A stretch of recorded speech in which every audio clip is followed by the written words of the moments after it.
Okay. Okay, Dr. Morten, why is it important to have more women on the management board? One thing, it's not only the management board, but it's important to have women in powerful positions in business and society. And typically, both the supervisory board and the executive boards are important places for decision making in business and society. So that's the main thing. There might be different contributions to that. One thing that the women can have direct effects on what's happening. Another thing, they may act as role models for other women that will be able to be there in shaping the future. In Norway, you have a gender balance regulation. So what is the main advantage of this regulation?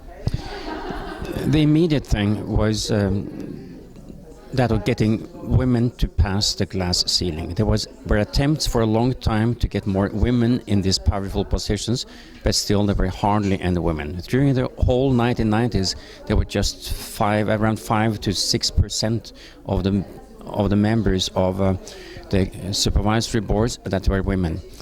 And there were lots of attempts that were done trying to get more women into these positions, but nothing happened. There were networking, there were arguments, it was research, it was lists of board-ready women being there teaching, lots of different volunteer actions, but nothing happened.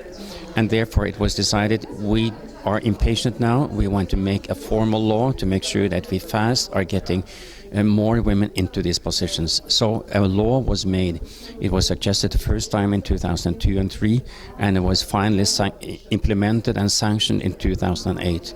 And then it immediately had to be 40% of the members of the supervisory boards were women. And since this law came, about 2,000 women in Norway got the experiences of being members of the supervisory boards of the largest corporations in Norway. Thank you. So you have 8 years of experience with this gender regulation. So what is, in your opinion, main weaknesses? What can you improve in this regulation? We got women onto boards, but that didn't solve all the problems in society. It didn't solve all problems in getting women into top positions in business and society, but there were some first steps.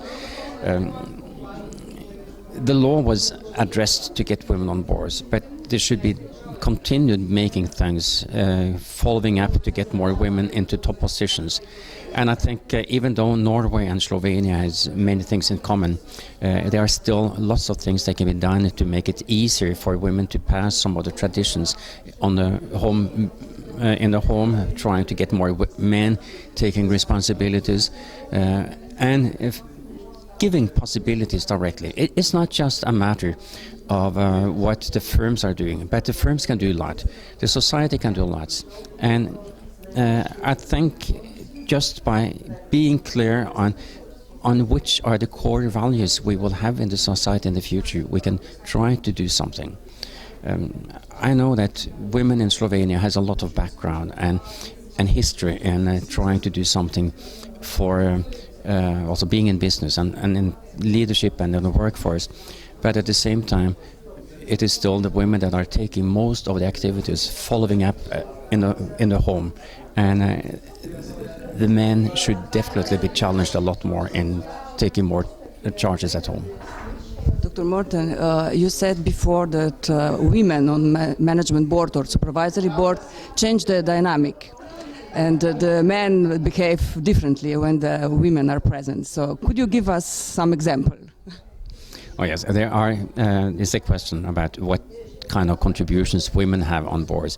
And it's not straightforward that any women have the same kind of contributions. But among the things that has been visible is that some of the dynamics are changing. The men that I've been observing, started to use somewhat different language. They wanted to be nicer inside the boardroom.